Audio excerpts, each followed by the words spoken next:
Hi friends, welcome to ಪೈತ್ರಸ್ beauty blog. ಇವತ್ತಿನ ವ್ಲಾಗ್ನ ಸ್ಟಾರ್ಟ್ ಮಾಡ್ತಾ ಇದ್ದೀನಿ. ನಿಮಗೆ ಗೊತ್ತಾಗಿರುತ್ತೆ, ಇವತ್ತು ಅಮ್ಮ ಮನೆಯಿಂದ ವ್ಲಾಗ್ ಮಾಡ್ತಾ ಇದ್ದೀನಿ. ಒಂದು 2 ದಿನದಿಂದ ಅಮ್ಮಂಗೆ ತುಂಬ ಅಂದರೆ ತುಂಬಾ ಹೆಲ್ತ್ ಅಪ್ಸೆಟ್ ಆಗ್ತಾ ಇತ್ತು. ಸೊ ನಾನು ಬರೋದಕ್ಕೆ ಆಗೇ ಇದ್ದಿದ್ದಿಲ್ಲ. ಸರಿ, ಇವತ್ತು ಅಲ್ಲೇ ಊರಿಗೆ ಹೋಗಿದ್ವಲ್ಲ, ಆನ್ ದ ವೇ ಸರಿ ಅಮ್ಮ ಮನೆಗೆ ಹೋಗ್ತೀನಿ ಅಂದೆ. ನನ್ನ ಹಸ್ಬೆಂಡ್ ನೆನ್ನೆ ರಾತ್ರಿ ನನ್ನ ಕರ್ಕೊಂಬಂದು ಇಲ್ಲಿ ಬಿಟ್ಬಿಟ್ಟು ಅವ್ರು ಹೊರಟೋದ್ರು. ನೆನ್ನೆ ಕಂಪ್ಲೀಟಾಗಿ ಶಾಪ್ ಓಪನ್ ಮಾಡಿರಲಿಲ್ಲ. ಸರಿ, ನಾಳೆ ಬೆಳಗ್ಗೆ ಬೇಗನೆ ಹೋಗ್ಬಿಟ್ಟು ಓಪನ್ ಮಾಡ್ತೀನಿ, ಇಲ್ಲಿಂದ ಬೆಳಗ್ಗೆ ಎದ್ದು ಹೋಗೋಕ್ಕೆ ಹೋದರೆ ಲೇಟ್ ಆಗುತ್ತೆ ಅಂತ ನೈಟೇ ಹೊರಟೋದ್ರು. ಸರಿ, ನಾನು ಒಂದು ವಾರ ಇರೋಣ ಅಂತ ಅಂದ್ಕೊಂಡು ಬಂದೆ. ಗೊತ್ತಿಲ್ಲ ಏನಾಗುತ್ತೆ ಅಂತ. ಆಸ್ಪತ್ರೆಗೆ ತೋರಿಸ್ಬೇಕು ಅಮ್ಮನ್ನ.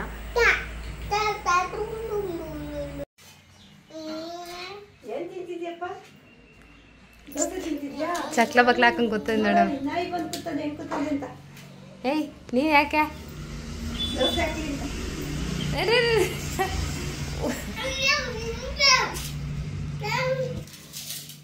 ಪ್ರೀತು, ನೀ ಕುತ್ಕೋ, ಚಕ್ಲ ಬಕ್ಲ ಹಾಕಂಗೆ ಕುತ್ಕೋ ನೀನು. ಇಬ್ರು ಕೂಡ ಊಟ ಮಾಡಿಬಿಟ್ಟು ಚೆನ್ನಾಗಿ ನಿದ್ದೆ ಮಾಡ್ತಾ ಇದ್ದಾರೆ. ನಮ್ಮ ನಾಯಿ ಮರಿನೂ ಅಷ್ಟೇ, ನಮ್ಮ ಪ್ರೀತಮ್ಮು ಅಷ್ಟೇ. ಹೊಟ್ಟೆ ತುಂಬ ಊಟ ಮಾಡಿ ಸರಿ ಮಲ್ಕೊಳ್ಳಿ, ಸ್ವಲ್ಪ ಹೊತ್ತು ಮಲ್ಕೊಂಡ್ರೆ ನಮಗೂ ಕೆಲಸಗಳು ಮಾಡೋದಕ್ಕೆ ಈಸಿ ಆಗುತ್ತೆ ಅಂತ ಮಲಗಿಸ್ಬಿಟ್ಟೆ. ಪ್ರಗತಿನೂ ಕೂಡ ಪಾಪ ಈಗ ಗೊತ್ತಿಲ್ಲ, ಮೊದಲು ಹೇಳಿದ್ರೆ ಮಾಡ್ತಾ ಇದ್ದಿದ್ದು, ಇಲ್ಲಾಂದರೆ ಮಾಡ್ತಾ ಇರಲಿಲ್ಲ. ಇವಾಗ ತನ್ನ ಇಷ್ಟದಂತೆ ಅಂದರೆ ಏನಾದರೂ ಕೆಲಸ ಮಾಡಬೇಕು ಅಂತ ಅನಿಸಿದ್ರೆ ಪ್ರಗತಿನೇ ಓನಾಗಿ ಮಾಡ್ತಾರೆ. ಸೊ ಬೆಳೀತಾ ಎಲ್ಲನೂ ಬದಲಾಗುತ್ತೆ ಅಂತಾರಲ್ಲ, ಅದು ಹಾಗೆ. ಅದಾದಮೇಲೆ ನಾನು ನೈಟು ಅಮೆಝಾನಲ್ಲಿ ಅಂತಂದರೆ ಅಮೆಝಾನ್ ಪ್ರೈಮ್ನ ರಿಚಾರ್ಜ್ ಮಾಡ್ಕೊಂಡಿದ್ದೆ. ಲಾಸ್ಟ್ ನಿಮಗೆ ಹೇಳಿದ್ದೆ ಅಲ್ಲ, ಆನ್ಲೈನಲ್ಲಿ ನಾನು ವೆಜಿಟೇಬಲ್ಸ್ ತೊಗೋಬೇಕು ಅಂತ ಹೇಳ್ಬಿಟ್ಟು. ಸೊ ನನ್ನ ಫ್ರೆಂಡ್ ನಿಖಿತಾ ಅವ್ರನ್ನ ಕೇಳಿದ್ದೆ. ಅವ್ರು ಹೇಳಿದ್ರು ಅಮೆಝಾನಲ್ಲಿ ತೊಗೋತೀನಿ ಅಂತ. ಸರಿ, ನಾನು ಟ್ರೈ ಮಾಡೋಣ ಅಂತ ಹೇಳ್ಬಿಟ್ಟು ಪ್ರೈಮ್ನ ಬುಕ್ ಮಾಡ್ಕೊಂಡ್ರೆ ಪ್ರೈಮನ್ನ ರಿಚಾರ್ಜ್ ಮಾಡಿದ್ದೆ. ಸರಿ ನೋಡೋಣ, ಅಮ್ಮ ಮನೆಗೂ ಬರುತ್ತೆ ಅಂತ ಅಂದರೆ ಇನ್ನು ಹೆಂಗೆ ಬರ್ಬೋದು ಅಂತ ನೋಡೋಕ್ಕೆ ಅಂತಲೇ ಬುಕ್ ಮಾಡಿದೆ. ಜಾಸ್ತಿ ಏನಿಲ್ಲ, ಕೊತ್ತಂಬರಿ ಸೊಪ್ಪು, ಹಸಿರು ಮೆಣಸಿನ್ಕಾಯಿ ಮಾತ್ರನೇ ಮಾಡಿದ್ದೆ. ನೋಡಿದ್ರೆ ಗೊತ್ತಾಗತ್ತಲ್ವಾ ಅಂತ ಹೇಳ್ಬಿಟ್ಟು ಫ್ರೂಟ್ಸ್ ಎಲ್ಲ ಮಾಡೋಣ ಅಂತ ಅಂದ್ಕೊಂಡೆ. ಫಸ್ಟ್ ಡೇ ನೋಡಿಕೊಂಡು ಆಮೇಲೆ ಮಾಡೋಣ ಅಂತ ಹೇಳ್ಬಿಟ್ಟು ಅವರು ಬ್ಯಾಸ್ಕೆಟ್ ಏನೂ ಕೊಡೋದಿಲ್ಲ. ಸರಿ, ನಾನೇ ಬ್ಯಾಸ್ಕೆಟ್ ಎಲ್ಲ ತೊಗೊಂಡು ಬಂದೆ.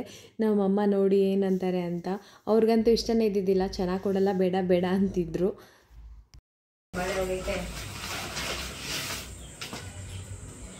ಫ್ರೆಶ್ ಆಗಿದೆ ಅಮ್ಮ. ಅದೇ ನಾನು ಹೇಳಿ ಫಾರಮ್ ಸೊಪ್ಪು ಕೊಡ್ತಾರೆ ಅಂತ.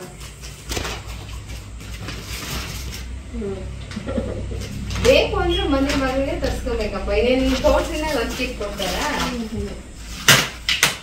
ಅದೇ ಹೇಳ್ತೀನಿ, ಈ ಕೊಂಡ್ಕೊತಾರೆ ಅದು ಫಾರಮ್ ಸೊಪ್ಪು, ನಾಟಿ ಸೊಪ್ಪು, ಮೆಣಸಿನ್ಕಾಯಿ ಅಷ್ಟೇ ಚೆನ್ನಾಗಿದೆ. ಕಮ್ಮಿ ರೇಟಿಗೆ ತರ್ತಾರೆ ಅದು. ಈ ಥರ ಕೊಟ್ಟಿದ್ದಾರೆ ಹಸಿರು ಮೆಣಸಿನ್ಕಾಯಿ, ಕೊತ್ತಂಬರಿ ಸೊಪ್ಪು ಈ ಥರ ಇದೆ. ಫಸ್ಟ್ ಟೈಮ್ ನಾನು ಆ್ಯಕ್ಚುಲಿ ಬುಕ್ ಮಾಡಿರೋದು. ಇದೆಲ್ಲ ಓಕೆ, ಈ ಥರದವು ಏನಾದರೂ ಐಟಮ್ ಬೇಕಂತ ಅಂದರೆ ಬುಕ್ ಮಾಡ್ಕೊಬೋದು. ಅದು ಬಿಟ್ಬಿಟ್ಟು ತರಕಾರಿ ಎಲ್ಲ ಸುಮ್ಮನೆ ನಾನು ಸ್ಯಾಂಪಲ್ ನೋಡೋಣ ಯಾವ ಥರ ಬರುತ್ತೆ ಅಂತ ಹೇಳಿ ಸ್ವಲ್ಪನೇ ಬುಕ್ ಮಾಡಿದ್ದು. ಏನಷ್ಟು ಫ್ರೆಶ್ ಆಗಿ ಬರಲ್ಲ, ಈ ಬಿಸಿಲಲ್ಲಿ ಹೆಂಗೆ ತಂದು ಕೊಡ್ತಾರೆ ಫ್ರೆಶ್ ಆಗಿ. ಇದಾದರೆ ಓಕೆ. ಪನ್ನೀರ್ ರೈಸ್ ಇದ್ರಲ್ಲಿ ತೊಗೊಂಬಂದು, ರೈಸ್ ಟ್ರೇಲಿ ಫ್ರಿಜ್ಜಲ್ಲಿ ಇಡೋಗಮ್ಮ.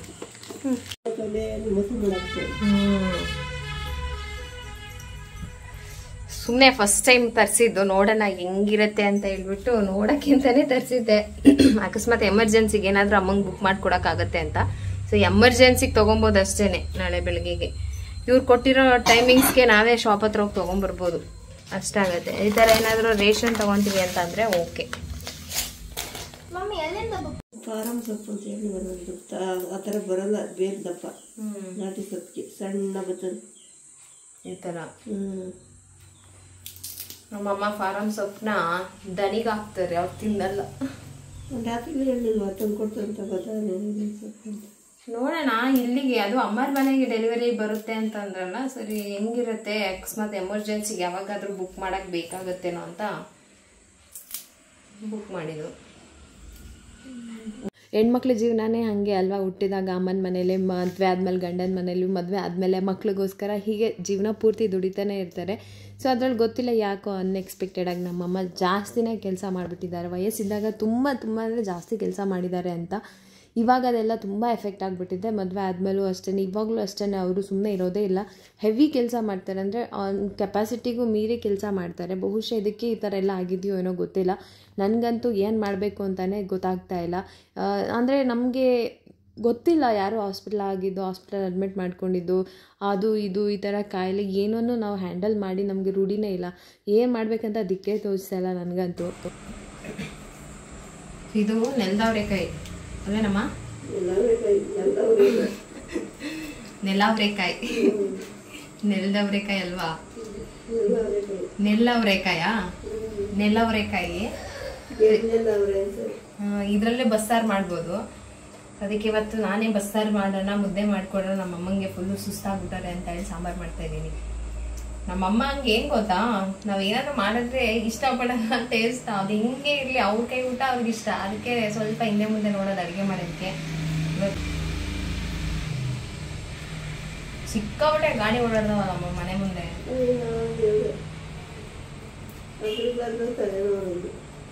ಫುಲ್ಲು ರೋಡಲ್ಲಿ ಇದೆಯಲ್ಲ ಮನೆ, ಸಿಕ್ಕಾಪಟ್ಟೆ ವೆಹಿಕಲ್ಸ್ ಜಾಸ್ತಿ, ಅದೇ ಸೌಂಡ್ ಬೇರೆ. ಯಾವಾಗಲೂ ಅವರೇ ಮಾಡ್ಕೊಂಡು ಊಟ ಮಾಡೋದಕ್ಕೆ ಅವ್ರಿಗೆ ಊಟದಲ್ಲಿ ಇಂಟ್ರೆಸ್ಟ್ ಕಡಿಮೆ ಆಗಿರಬೇಕೇನೋ ಅಂತ ಹೇಳ್ಬಿಟ್ಟು, ಸರಿ ನಾನು ಹೋಗೋ ತನಕ ಏನಾದರೂ ನನ್ನ ಕೈಯಲ್ಲಿ ಆದಷ್ಟು ಮಾಡಿಕೊಡ್ತೀನಿ, ಬಿಸಿ ಬಿಸಿ ಊಟ ಮಾಡಂತ ಹೇಳಿ ಇವತ್ತು ನಾನು ಬಸ್ಸಾರು ಮಾಡಿಬಿಟ್ಟು ಮುದ್ದೆ ಮಾಡೋಣ ಅಂದ್ಕೊಂಡೆ. ಬೇಡ ಅಂದರು. ಸರಿ ಬಸ್ಸಾರು ಮಾಡಿ ಕಾಳೊಗ್ಗರಣೆ ಮಾಡಿದೆ. ಸೊ ಇವತ್ತು ನಾನು ಮಾಡಿರೋ ಬಸ್ಸಾರು ನಮ್ಮಮ್ಮ ಊಟ ಮಾಡೋದು ಏನಂತಾರೋ ಗೊತ್ತಿಲ್ಲ. ಬಸ್ಸಾರು ಮಾಡಿ ಅನ್ನ ಮಾಡಿ ಪಲ್ಯ ಮಾಡಿದ್ದೀನಿ. ಮುದ್ದೆ ಏನು ಬೇಡ, ರಾತ್ರಿಗೆ ಮಾಡೋಣ ಅಂತಂದರು. ಸೊ ಹಂಗಾಗಿ ಮುದ್ದೆ ಮಾಡಿಲ್ಲ, ಈಗ ಸ್ವಲ್ಪ ಹಾಕ್ಕೊಡ್ತೀನಿ. ಈ ಥರ ಏಜ್ ಕ್ರಾಸ್ ಆದಮೇಲೆ ಒಂದು 40-50 ಕ್ರಾಸ್ ಆದಮೇಲೆ ಅವ್ರ ಹೆಲ್ತ್ ಮೇಲೆ ತುಂಬಾ ಕಾನ್ಸಂಟ್ರೇಟ್ ಮಾಡಬೇಕಾಗತ್ತೆ. ಅಂದರೆ ಟೈಮ್ ಕರೆಕ್ಟಾಗಿ ಜಾಸ್ತಿ ತಿನ್ನೋಕ್ಕಾಗಲ್ಲ, ಡೈಜೆಷನ್ನು ಕಡಿಮೆ ಆಗುತ್ತೆ. ಆಮೇಲೆ ಕೆಲಸನೂ ಸ್ವಲ್ಪ ಕಂಟ್ರೋಲ್ ಮಾಡ್ಕೋಬೇಕು. ಊಟನೂ ಸರಿಯಾದ ಟೈಮಿಗೆ ಬಿಸಿ ಬಿಸಿ ಊಟ ಮಾಡಿದ್ರೆ ಅದೊಂದು ಸ್ವಲ್ಪ ಅವ್ರ ಹೆಲ್ತನ್ನು ಚೆನ್ನಾಗಿ ಇಟ್ಕೊಳ್ಳೋದಕ್ಕೆ ಒಳ್ಳೆಯದಾಗುತ್ತೆ. ಅಮ್ಮ ಇಲ್ಲಿ ಸ್ವಲ್ಪನೇ ಅಡುಗೆ ಮಾಡಬೇಕಲ್ವ, ಅದಕ್ಕೋಸ್ಕರ ಯಾರು ಮಾಡ್ತಾರೆ ಅಂತ. ಯಾರೇ ಆಗಲಿ ಇಬ್ಬರಿದ್ದ ಮನೆಯಲ್ಲಿ ಅಡುಗೆ ಮಾಡೋದು ತುಂಬಾ ಕಮ್ಮಿ ಆಗಿಬಿಡುತ್ತೆ. 4-5 ಜನ ಇದ್ದರೆ ಓಕೆ ಅಡುಗೆ ಮಾಡ್ತೀವಿ, ಅಷ್ಟು ಜನ ಊಟ ಮಾಡ್ತಾರೆ, ಊಟ ಫುಲ್ಲು ಖಾಲಿ ಆಗುತ್ತೆ ಅಂತ ಅಡುಗೆ ಮಾಡೇ ಮಾಡ್ತೀವಿ. ನಮ್ಮಮ್ಮ ಇವಾಗ ಹಂಗೆ ಮಾಡೋದೇ ಇಲ್ಲ, ಒನ್ ಟೈಮ್ ತಿನ್ನೋದೇ ಇಲ್ಲ. ಎವ್ರಿ ಡೇ ಅವ್ರು ಯಾವತ್ತೂ ಬ್ರೇಕ್ಫಾಸ್ಟ್ ಮಾಡೋದಿಲ್ಲ. ಸೊ ಅದಕ್ಕೆ ಹೇಳ್ತಾ ಇದ್ದೀನಿ, ಇನ್ಮೇಲೆ ಅಟ್ಲೀಸ್ಟ್ ಬ್ರೇಕ್ಫಾಸ್ಟ್ ತುಂಬ ಇಂಪಾರ್ಟೆಂಟ್. ಬ್ರೇಕ್ಫಾಸ್ಟ್ ಮಾಡಿ, ಸಂಜೆ ಬೇಕಾದರೆ ಸ್ವಲ್ಪ ಊಟ ಮಾಡಿ, ಮಧ್ಯಾಹ್ನ ಸ್ವಲ್ಪ ಜಾಸ್ತಿ ಊಟ ಮಾಡಿ, ಈ ಥರ ಏನಾದರೂ ಮಾಡಿ ಅಂತ ಹೇಳ್ತಾ ಇದ್ದೀವಿ. ಅವರು ಕೈಲಿ ಆಗ್ತಾನೆ ಇಲ್ಲ, ಅವ್ರನ್ನ ನೋಡೋಕ್ಕೂ ನನ್ನ ಕೈಲಿ ಆಗ್ತಾಯಿಲ್ಲ. ನಾನು ಹಿಂಗೆ ಅವ್ರನ್ನ ಸರಿ ಮಾಡಬೇಕು, ಅದು ಏನು ಆಪ್ಷನ್ನೇ ನನ್ನ ತಲೆಯಲ್ಲೇ ಐಡಿಯಾನೂ ಬರ್ತಾಯಿಲ್ಲ, ಆಪ್ಷನ್ಸು ಬರ್ತಾಯಿಲ್ಲ. ಸೊ ಹಿಂಗೋ ಒಂದು ಗೊತ್ತಿಲ್ಲ, ದೇವ್ರ ಮೇಲೆ ಭಾರ ಹಾಕಿದ್ದೀನಿ. ನಾನು ಇದನ್ನೇ ಹೇಳ್ತಾ ಇದ್ದಿದ್ದು, ಹೆಣ್ಮಕ್ಳು ಮಾತ್ರ ತುಂಬ ಸ್ಟ್ರಾಂಗ್ ಆಗಿರಬೇಕಲ್ವ. ಸೊ ಎಷ್ಟು ಕೆಲಸ ಇರುತ್ತೆ. ಸರಿ ಪ್ರೀತಮ್ಗೆ ಊಟ ಮಾಡಿಸೋಣ ಅಂತ ಹೇಳ್ಬಿಟ್ಟು ಅವ್ನಿಗೂ ಊಟ ಮಾಡಿಸ್ತಾ ಇದ್ದೀನಿ. ಬಿಸಿ ಬಿಸಿ ಅನ್ನ ಇತ್ತಲ್ಲ, ಸ್ವಲ್ಪ ತುಪ್ಪ ಬಸ್ಸಾರು ಕಾಳೆಲ್ಲ ತಿಂದ. ಅದಾದಮೇಲೆ ರೇಷನ್ ಇವತ್ತೇ ಕೊಡ್ತಾರೆ ಅಂತ ಹೇಳಿದ್ರು ಅಂದ್ಬಿಟ್ಟು ನಮ್ಮ ಅಮ್ಮನ ಫ್ರೆಂಡ್ ನೈಬರ್ ಎಲ್ಲ ಬಂದಿದ್ದರು. ಸರಿ ರೇಷನ್ ಕಾರ್ಡ್ ತೊಗೊಂಡೋಗಿ ನಾವು ಕ್ಯೂ ಅಲ್ಲಿ ನಿಂತಿರ್ತೀವಿ, ನೀವು ಇನ್ನೇನು ರೇಷನ್ ಕೊಡೋ ಟೈಮಿಗೆ ಕರಿತೀನಿ, ಫೋನ್ ಮಾಡ್ತೀನಿ ಬನ್ನಿ ಅಂತ ಹೇಳ್ಬಿಟ್ಟು ಆಂಟಿ ಬಂದು ಚೀಲನೂ ರೇಷನ್ ಕಾರ್ಡ್ ಇಸ್ಕೊಂಡು ಹೊರಟ್ರು. ಇಲ್ಲಿ ನೋಡು, ಇಲ್ಲಿ ನೋಡು, ಏನು ಇಲ್ಲಿ ಬಂದಾಗಿಂದ ಬೆಳಗ್ಗೆಯಿಂದ ಇಷ್ಟು ಮಹತ್ವವಾಗಿ ಇಲ್ಲಿ ನೋಡು ಅಂದಲ್ವಾ ಇವಾಗ. ಏನ್ ಏನಪ್ಪ? ಅಯ್ಯೋ ತಲೆ ಮೇಲೆ ಬೀಳುತ್ತೆ ಮಣ್ಣು, ಹಂಗೆ ಎಸಿಬಾರ್ದು. ಹಾಂ ಬೇಡ ಬೇಡ, ಗುಡ್ ಬಾಯ್ ಅಲ್ವಾ ನೀನು, ಹಂಗೆ ಎಸಿಬಾರ್ದು. ಎಲ್ಲಿ ಕಟ್ಬೇಕಮ್ಮ?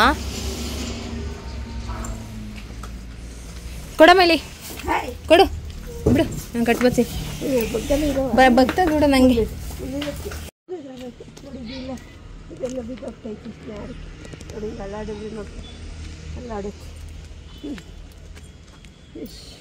ಇನ್ನೇನು ಇದನ್ನ ಬೇರೆ ಪೈಸ ಕಟ್ಬಿಟ್ರಂಗಾನೆ ಇದು ಬಿಚ್ಚಬೇಕು.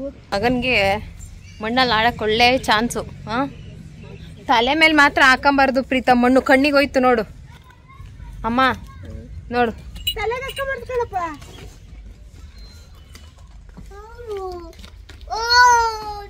ಅಂಬ ಬಂತ. ಅಂಬ ನೋಡು ಕಟಾಕದೆಲ್ಲ ಮಾಡ್ಬೇಡ ಅಮ್ಮ, ತಲೆ ಫುಲ್ ಉಯ್ಕೊಂಬಿಟ್ಟಾನೆ. ನಿನ್ನ ಕೈಲಿ ಇವಾಗೆಲ್ಲ ಹಸುಗಳ್ನ ಹ್ಯಾಂಡ್ಲ್ ಮಾಡೋಕ್ಕಾಗಲ್ಲ, ಬಗ್ತಾವ ಅವು ನಿಂಗೆ. ಸೊ ಲೈಫಲ್ಲೇ ಫಸ್ಟ್ ಟೈಮ್ ನಾನು ರೇಷನ್ ತರೋದಕ್ಕೆ ಹೋಗ್ತಾ ಇದ್ದೀನಿ. ಇಲ್ಲಿ ರೇಷನ್ ಕೊಡ್ತಾರಲ್ಲ BPL ಕಾರ್ಡ್, ನಾನು ನಿಜವಾಗ್ಲೂ ನನಗೆ ನೆನಪು ಇಲ್ಲ, ನಾನು ಯಾವತ್ತೂ ಕೂಡ ರೇಷನ್ ತರಕ್ಕೆ ಹೋಗೂ ಇಲ್ಲ. ಅಮ್ಮಂಗೆ ಹುಷಾರಿಲ್ಲ ಅಲ್ವಾ, ಸೊ ಹಂಗಾಗಿ. ಯಾಕೆ ಅಂತಂದ್ರೆ ಅಲ್ಲಿ ಹೋದ್ರೆ ಆಧಾರ್ ಕಾರ್ಡ್ ಇದು ಕೇಳ್ತಾರಲ್ವೇ ನಮ್ಮ ಫಿಂಗರ್ ಪ್ರಿಂಟ್ ಇಲ್ಲದೆ ಕೊಡಲ್ವಂತೆ. ಸೊ ಇವತ್ತು ನಾನು OTP ಆಪ್ಷನ್ ಕೂಡ ಇರುತ್ತೆ. ಅಕಸ್ಮಾತ್ ಏನಾದರೂ ಇವಾಗ ಊರಲ್ಲಿ ಇರಲ್ಲ, ಯಾರಾದ್ರೂ ಹೇಳಿ ತರಿಸ್ಕೊಳ್ಳೋ ಆಪ್ಷನ್ ಇರುತ್ತಲ್ಲ, ಅದಕ್ಕೆ ಸರಿ ಇವತ್ತು ಒಂದಿನ OTPನೇ ಹೇಳ್ಬಿಟ್ಟು ಅಮ್ಮನ ಬದಲಿಗೆ ನಾನೇ ಹೋಗಿ ರೇಷನ್ ತರೋಣ ಅಂತ ಹೇಳ್ಬಿಟ್ಟು ಹೊರಟಿದ್ದೀನಿ. ಸೊ ಫಸ್ಟ್ ಟೈಮು ಹೆಂಗಿರುತ್ತೇನೋ ಗೊತ್ತಿಲ್ಲ, ಭಯ ಆಗ್ತಿದೆ ನನಗೆ. OTP ಹೇಳ್ಬಿಟ್ಟು ರೇಷನ್ ಇಸ್ಕೊಂಡು ಬರ್ತೀನಿ. ಅಮ್ಮಂಗೆ ಹುಷಾರಿಲ್ಲ, ಅಷ್ಟೇ ತನಕ ವೆಯ್ಟ್ ಮಾಡೋಕ್ಕಾಗಲ್ಲ, ಗೊತ್ತಲ್ಲ ರೇಷನ್ ಅಂತ ಅಂದರೆ ಒಂದು ಅರ್ಧ ಗಂಟೆ 3/4 ಗಂಟೆ ಆಗುತ್ತೆ ಅಂತ ಹೇಳ್ಬಿಟ್ಟು ಅದಕ್ಕೆ ನಾನೇ ಹೋಗೋಣ ಅಂತ. ಸೊ ಅಲ್ಲಿಂದ ಹೋಗ್ಬಿಟ್ಟು ಬಂದು ವಿಡಿಯೋ ಕಂಟಿನ್ಯೂ ಮಾಡ್ತೀನಿ. ಎಲ್ಲಾನು ಎಕ್ಸ್ಪೀರಿಯನ್ಸ್ ಮಾಡಬೇಕು ಲೈಫಲ್ಲಿ.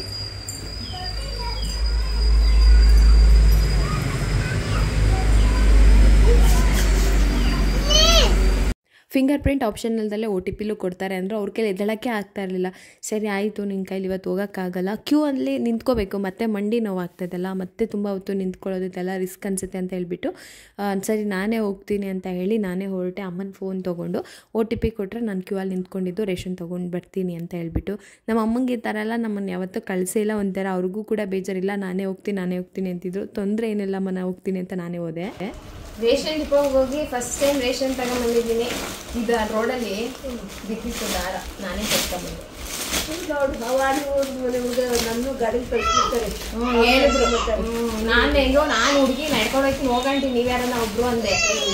ಇಲ್ಲ ಇದು ಇಟ್ಕೊಂಡು ಅಡ್ಡ ಕುತ್ಕೊಬೇಕು, ಹೋಗು ನೀನೇ ಅಂದೆ. ದಿನ ನನ್ನೇ ಕಳ್ಸೋದು ನೀನು ಹೋಗೋದು. ಸೊ ಫಸ್ಟ್ ಟೈಮ್ ಹೋಗಿ ಇದು ಡಿಪೋ ಅಂತೆ, ಡಿಪೋಗೆ ಹೋಗಿ ಶಕ್ತಿ ತಗೊಂಡ್ಬಂದಿದ್ದೀನಿ ನಾವು ಅಮ್ಮಗೋಸ್ಕರ. ರೇಷನ್ ತಗೊಂಡು ರೇಷನ್ ಕಾರ್ಡು ಗೊತ್ತಾಗುತ್ತೆ. ರೇಷನ್ ಕಾರ್ಡ್ದೆ, ರೇಷನ್ ಅಂಗಡಿ ಅದು ರೇಷನ್ ಕಾರ್ಡು.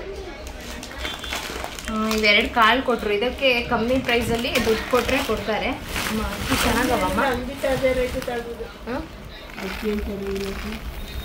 ಏನೋ ಕೊಟ್ಟವ್ರೆ. ಸೊ ಇಷ್ಟು ಅಕ್ಕಿ ಬಂದು 2 ಕಾರ್ಡಿಂದು ನಮ್ಮ ಫಸ್ಟ್ ಟೈಮ್ ಹೋಗಿ ಇಷ್ಟು ಅಕ್ಕಿ ತಗೊಂಬಂದಿದ್ದೀನಿ.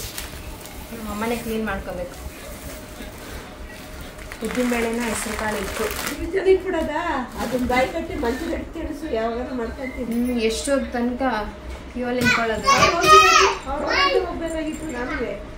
ಆಮೇಲೆ ಅಲ್ಲೇ ಕೇಳ್ತಾ ಇದ್ರು ಆಂಟಿ ಹೆಂಗಂದ್ರು, ನಾವು ಮುಂದಕ್ಕೆ ಒಂದ್ಮೇಲೆ ಫೋನ್ ಮಾಡ್ತಿದ್ದೆ ಎಷ್ಟು ಬೇಗ ಯಾಕೆ ಬಂದೆ ಅಂತ. ಆಮೇಲೆ ಕ್ಯೂ ಅಲ್ಲಿ ನಿಂತಿಲ್ಲ, ಮಧ್ಯೆ ಬಂದು ಸೇರ್ಕೊಂಡಿದ್ದೀರಾ ಹಂಗೆ ಹಿಂಗೆ ಅಂತ ಅಂದರೆ ವಯಸ್ಸಾಗಿರೋರ್ಗಾದ್ರೂ ಬಿಡ್ತಾರೆ, ನಮಗೆ ಬಿಡ್ತಾರ ಹುಡುಗಿ? ಅದಕ್ಕೆ ಬಂದೆ. ಸೊ ಇಬ್ಬರೂ ಕೂಡ ಇಲ್ಲಿ ನಾಯಿ ಮರಿ ಇರೋದಕ್ಕೆ ಅವ್ರಿಗೆ ಬೇಜಾರೇ ಆಗಿಲ್ಲ. ಬೇಜಾರು ಅಂತಂದರೆ 1% ಬೇಜಾರಾಗಿಲ್ಲ, ಅಷ್ಟು ಖುಷಿಯಾಗಿದ್ದರು.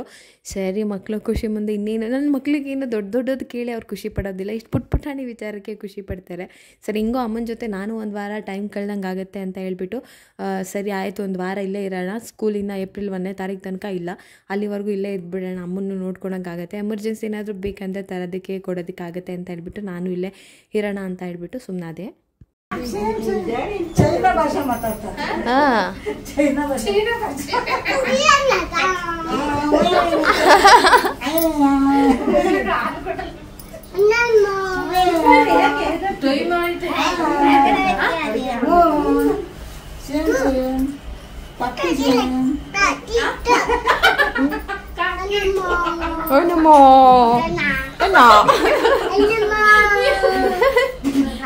보이는게 어쩔 수 없어. 아, 숨는다. 숨들어가길래.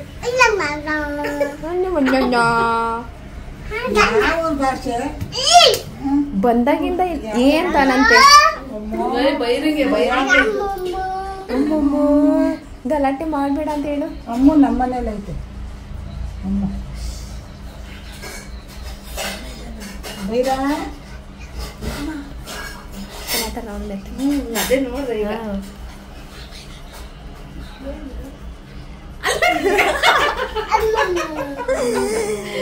ಆಂಟಿ ಸೈಲೆಂಟ್ ಮಾತಾಡಿದ್ರೆ ಅವನು ನನ್ನನ್ನ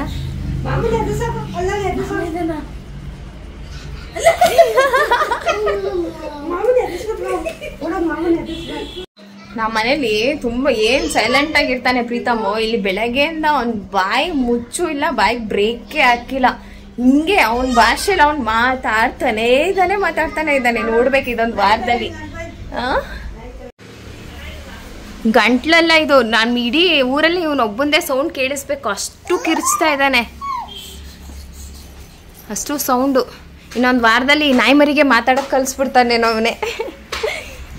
ನೀನು ಏನು ಇಷ್ಟೊಂದು ಗಲಾಟೆ ಮಾಡೋದು ಕಲ್ತ್ಕೊಂಡಿದ್ಯಲ್ಲ.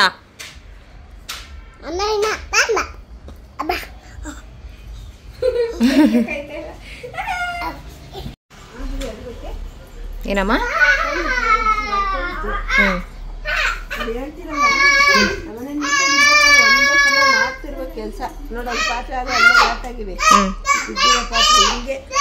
ನೋಡ್ದೇನಮ್ಮ ಇವನ್ನ.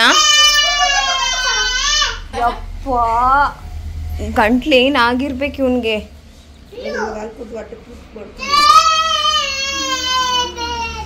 ಚೆನ್ನಾಗಿಲ್ಲ ನೀನು.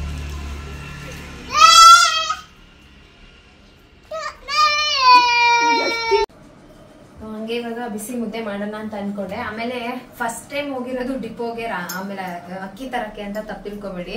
ಯಾಕೆ ಅಂತಂದ್ರೆ ನಮ್ಗೆ BPL ಕಾರ್ಡ್ ಕೊಟ್ಟೇ ಇರ್ಲಿಲ್ಲ. ನಮ್ಮ ಅಪ್ಪಂದು ಗೌರ್ಮೆಂಟ್ ಜಾಬು, ನನ್ನ ಹಸ್ಬೆಂಡು ಗೌರ್ಮೆಂಟ್ ಜಾಬು, ಹಂಗಾಗಿ ನಮ್ಗೆ BPL ಕಾರ್ಡೇ ಇರ್ಲಿಲ್ಲ. ಅಪ್ಪ ಇಲ್ಲ ಅಲ್ಲ ಇವಾಗ. ಸೊ ಹಂಗಾಗಿ ಈಗ ಎಲ್ಲೋ ರೀಸೆಂಟ್ ಆಗಿ ಅಮ್ಮ ಮಾಡಿಸ್ಕೊಂಡಿದ್ದಾರೆ. ಅದಕ್ಕೋಸ್ಕರ ನಮ್ಗೆ ಅದು ಅಭ್ಯಾಸನೂ ಇದ್ದಿದ್ದಿಲ್ಲ. ಅಮ್ಮನೇ ಹೋಗ್ತಾ ಇದ್ರು, ನಾವ್ ಇಲ್ಲಿ ಇರ್ತಾನೂ ಇರ್ಲಿಲ್ಲ. ನಾವೆಲ್ಲ ಮದುವೆ ಮಾಡ್ಕೊಂಡ್ಮೇಲೆ ಅವ್ರು BPL ಕಾರ್ಡ್ ಮಾಡಿಸ್ಕೊಂಡಿದ್ದು, ಹಂಗಾಗಿ ಗೊತ್ತಿಲ್ಲ. ಆಮೇಲೆ ನಿಮ್ಗೆ ಗೊತ್ತಿಲ್ವಾ ಹಂಗೆ ಹಿಂಗೆ ಅಂತೆಲ್ಲ ಕಮೆಂಟ್ ಮಾಡಕ್ ಹೋಗ್ಬೇಡಿ ಆಯ್ತಾ.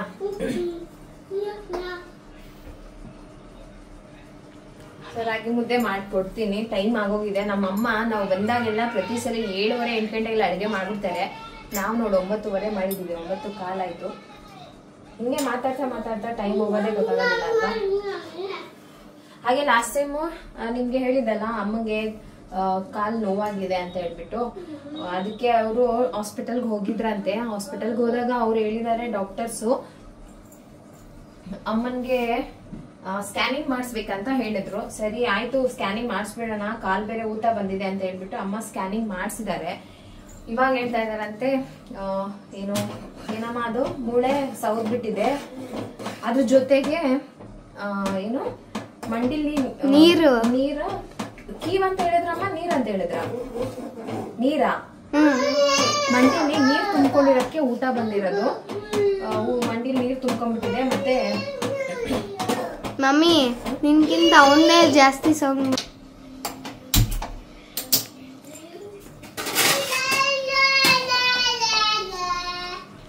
ಮಂಡಿಲಿ ನೀರ್ ತುಂಬ್ಕೊಂಡ್ಬಿಟ್ಟಿದೆ ಅಂತ ಹೇಳಿದ್ರಲ್ಲ, ಅದಕ್ಕೆ ಮಂಡಿ ಊತ ಬಂದ್ಬಿಟ್ಟಿದೆ ಅಂತ ಹೇಳಿದ್ರು. ಮತ್ತೆ ಮಂಡಿ ಚಿಪ್ ಕೂಡ ಸೌದೋಗ್ಬಿಟ್ಟೈತೆ ಅಂತ ಸ್ಕ್ಯಾನಿಂಗ್ ಅಲ್ಲಿ ಹೇಳ್ತಾ ಇದ್ದಾರೆ. ಸೊ ಅದಕ್ಕೆ ಆಪರೇಷನ್ ಮಾಡಿಸ್ಬೇಕು ಅಂತ ಹೇಳ್ತಾರೆ. ಇಲ್ಲ ಅಂತಂದ್ರೆ ಲೈಫ್ ಟೈಮ್ ಏನೋ ಒಂದು ಇಂಜೆಕ್ಷನ್ ಇದೆ ಅಂತಂದ್ರೆ ವರ್ಷಕ್ಕೆ 2 ಇಂಜೆಕ್ಷನ್ ಕೊಡ್ತಾರಂತೆ. ನಾವ್ ಇರೋ ತನಕ ಇಂಜೆಕ್ಷನ್ ತಗೊಂತಾನೆ ಇರ್ಬೇಕಂತೆ. ಸೊ ಅದು ಹೆಂಗೆ ಅಂತ ನಮಗೂ ಗೊತ್ತಾಗ್ತಾ ಇಲ್ಲ. ಸರಿ ಒಂದ್ ಆಸ್ಪತ್ರೆಗೆ ತೋರಿಸ್ಬಿಟ್ಟು ಡಿಸೈಡ್ ಮಾಡೋದ್ ಬೇಡ, ನೋಡೋಣ ಇನ್ನೊಂದ್ 2 ಕಡೆ ನೋಡ್ಸೋಣ. ಏಕ್ದಮ್ ಆಪರೇಷನ್ ಅಂತಂದ್ರೆ ಅದೇನ್ ಸುಲಭ ಮಾತಾದು. ಮಂಡಿಗೆಲ್ಲ ಆಪರೇಷನ್ ಮಾಡೋದು ಸಕ್ಸಸ್ ಆಗುತ್ತೆ ಅಂತ 100% ಹೇಳಿದ್ರೆ ಮಾಡಿಸ್ಬೋದು. ಅವ್ರು ಅದನ್ನು ಡೌಟ್ ಅಲ್ಲೇ ಹೇಳ್ತಾರೆ. ಇಂಜೆಕ್ಷನ್ ಅಷ್ಟೇನೆ, ಅದು ಡೌಟ್ ಅಲ್ಲೇ ಹೇಳ್ತಾರೆ. ಸುಮ್ನೆ ಯಾಕೆ ಈ ವಯಸ್ಸಲ್ಲಿ ಆಪರೇಷನ್ ಮಾಡಿಸೋದು ಅಂತ ಹೇಳ್ಬಿಟ್ಟು ನಾವು ನೋಡ್ತಾ ಇದೀವಿ. ನೋಡ್ಬೇಕು ಅದು ಬೇರೆ ಏನಾದ್ರೂ ಇದರಿಂದ ಏನಾದ್ರೂ ಅದು ಮಂಡಿ ಸೌದಿರೋದ್ನೆಲ್ಲ ಇದು ಮಾಡ್ಕೊಂಬೋದಾ ಅಂತ ಗೊತ್ತಿಲ್ಲ ನಮ್ಗೂನು. ಕ್ಯಾಲ್ಸಿಯಂ ಕಮ್ಮಿ ಆದ್ರೆ ಆತರ ಆಗುತ್ತೆ ಅಂತಾರೆ. ವಿಟಮಿನ್ ಡಿ ಕಮ್ಮಿ ಆಗಕ್ಕೆ ಚಾನ್ಸ್ ಇಲ್ಲ. ಯಾವಾಗ್ಲೂ ಬಿಸಿಲಲ್ಲಿ ಇರ್ತಾರೆ, ಬರೀ ಬಿಸಿಲಿಂದಾನು ವಿಟಮಿನ್ ಡಿ ಬರಲ್ಲ. ನಿಮ್ಗಂತೂ ಏನು ಅಂತಾನು ಗೊತ್ತಾಗ್ತಾ ಇಲ್ಲ. ನಾವು ಹಿಂದೆ ನೋಡಿಲ್ಲ, ಮುಂದೆ ನೋಡಿಲ್ಲ. ನೋಡ್ಬೇಕು. ಆಪರೇಷನ್ ಮಾತ್ರ ಬೇಡ ಅನ್ನೋದೇ ನಮ್ದು. ನಾನು ಹಂಗೆ ಅಂದೆ, ನಮ್ಮ ಅಕ್ಕನೂ ಹಂಗೆ ಅಂದ್ರು, ಆಪರೇಷನ್ ಮಾತ್ರ ಮಾಡ್ಸೋದು ಬೇಡ ಅಂತ. ಸೊ ಅದು ನಾರ್ಮಲ್ ಆಗಿ ಊಟದಲ್ಲಿ ಸರಿ ಮಾಡ್ಕೋಬಹುದು ಅನ್ಸುತ್ತೆ. ನೋಡೋಣ ನಮ್ಮ ಅವರು ಸ್ವಲ್ಪ ಊಟದಲ್ಲಿ ಡಯಟ್ ಅಲ್ಲಿ ಕರೆಕ್ಟ್ ಆಗಿ ಇದ್ಬಿಟ್ರೆ ಚೂರು ನೋವೆಲ್ಲ ಕಮ್ಮಿ ಆಗತ್ತೆ. ಊಟ ಕರೆಕ್ಟ್ ಟೈಮಿಂಗ್ ಮಾಡ್ಬೇಕು. ಗ್ಯಾಸ್ಟ್ರಿಕ್ ಆಗುತ್ತೆ ನಮ್ಮ ಅಮ್ಮಂಗೆ ಅವಾಗವಾಗ. ಏನಪ್ಪ? ಮುದ್ದೆ ಮಾಡ್ತಾ ಇದ್ದೀನಿ. ಪಾಪುಂಗೆ ನಿಂಗೆ ಮುದ್ದೆ ಮಾಡ್ತಾ ಇದ್ದೀನಿ. ಮುದ್ದೆ ತಿಂತೀಯಾ? ತಿನ್ಬೇಕು ಮುದ್ದೆ. ಏನು ಇಷ್ಟೊಂದು ಮಾತಾಡ್ತೀಯಲ್ಲ ಪ್ರೀತಿ ಇಲ್ಲಿಗೆ ಬಂದು?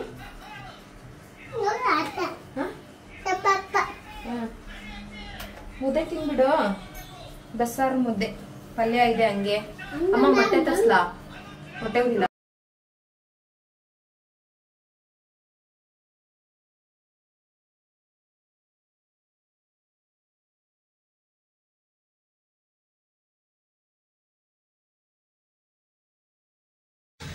ಸೊ ಫ್ರೆಂಡ್ಸ್, ಸಿಗ್ತೀನಿ ವ್ಲಾಗ್ನ ಇಲ್ಲೇ ಮುಗಿಸ್ತಾ ಇದ್ದೀನಿ. ಈ ವ್ಲಾಗ್ ನಿಮಗೆ ಇಷ್ಟ ಆಗಿದೆ ಅಂತ ಅನ್ಕೋತೀನಿ. ಸಿಗ್ತೀನಿ ನೆಕ್ಸ್ಟ್ ವ್ಲಾಗಲ್ಲಿ. ಅಲ್ಲಿವರೆಗೂ ಟೇಕ್ ಕೇರ್, ಬಾಯ್. ಊಟ ಎಲ್ಲ ಮಾಡಿದ್ರು, ಇವಾಗ ನಿದ್ದೆ ಮಾಡೋ ಟೈಮು. ಸೊ ಅದಕ್ಕೆ ಇವತ್ತಿನ ವ್ಲಾಗ್ನ ಕೂಡ ಇಲ್ಲೇ ಎಂಡ್ ಮಾಡ್ತಾ ಇದ್ದೀನಿ. ಸಡನ್ನಾಗಿ ಅಮ್ಮ ಫೋನ್ ಮಾಡಿ ಈ ಥರ ಎಲ್ಲ ಅಂದಾಗ ನಮಗೂ ಕೂಡ ಬೇಜಾರಾಗುತ್ತೆ. ರಜಾ ಬಂದ್ರೂ ಕೂಡ ಬಂದು ಒಂದು ವಾರ ಇರೋಕ್ಕಾಗ್ತಾ ಇಲ್ಲ. ಸೊ ಹಿಂಗೆ ಹೋಗ್ತಾ ಇದೆ. ಊಟ ಆಯ್ತಮ್ಮ? ಊಟ ತಿಂಡಿಗಿಂತ ಇವರಿಬ್ರು ನಾಯಿ ಮರಿ ಇಟ್ಕೊಂಡು ಗುಂಜಾಡಿದೇ ಆಗಿದೆ ಪಾಪ. ಅದಂತೂ ಸುಸ್ತಾಗುತ್ತೆ. ಒಂದು 10 ನಿಮಿಷ ಬಂದು ಇವ್ರ ಜೊತೆ ಆಡುತ್ತೆ, ಹೋಗಿ ಆ ಸಂದಿಲ್ ಮಲ್ಕೊಂಡ್ಬಿಡುತ್ತೆ. ಒಂದು 10 ನಿಮಿಷ ಆಟ ಆಡುತ್ತೆ, ಬಂದು ಹೋಗಲ್ಲಿ ಮಲ್ಕೊಂಡ್ಬಿಡುತ್ತೆ. ಅಷ್ಟು ಟಯರ್ಡ್ ಆಗ್ಬಿಟ್ಟಿದೆ ಅದಕ್ಕೂ ಕೂಡ. ಅಷ್ಟು ಇವ್ ಪ್ರಗತಿ ತಪ್ಪ ಪ್ರೀತಮ್, ಪ್ರೀತಮ್ಮ ಆದ್ಮೇಲೆ ಪ್ರಗತಿ.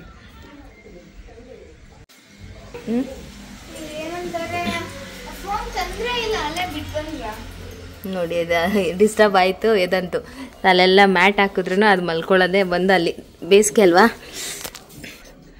ತಣ್ಣಗಿರ್ಲಿ ಅಂತ ಹೇಳ್ಬಿಟ್ಟು ಹೋಗಿ ಇದ್ರ ಕೆಳಗಡೆ ಮಲ್ಕೊಳ್ಳುತ್ತೆ ಅಲ್ವಾ ಬೈರ. ಸೊ ಇದಕ್ಕೆ ನಾವು ಮತ್ತೆ ಬೈರ ಅಂತಾನೆ ಇಟ್ಟಿದ್ದಾರೆ. ನಮಗೆ ಆ ನಾಯಿನ ಬೈರ ಬೈರ ಬೈರ ಬೈರ ಅಂತ ಕರೆದು ಅದೇ ಅಭ್ಯಾಸ ಅಲ್ವಾ. ಸೊ ಅದಕ್ಕೆ ಇದಕ್ಕೂ ಕೂಡ ಬೈರ ಅಂತಾನೆ ಇಟ್ಬಿಟ್ಟವ್ರೆ. ಅದು ನೋಡಿ ಬಾಯಲ್ಲೇ ಇದೆ ಹೆಸರು ಬೈರ ಅಂತ. ನಾವು 3 ನಾಯಿ ಇತ್ತು, ಕೆಂದದು, ಆಮೇಲೆ ಬ್ಲಾಕ್ ಕಲರು, ಆಮೇಲೆ ಮತ್ತೆ ಒಂದು ಕೆಂದು ನಾಯಿ ಮರಿ ತಗೊಂಬಂದಿದ್ವಿ. 3ಕ್ಕೂ ಕೂಡ ಬೈರ ಬೈರ ಬೈರ ಅಂತ ಕರೆದು ಬೇರೆ ಹೆಸರೇ ಬರೋದಿಲ್ಲ. ಯಾರು ನೋಡಿದ್ರು ಬೈರ.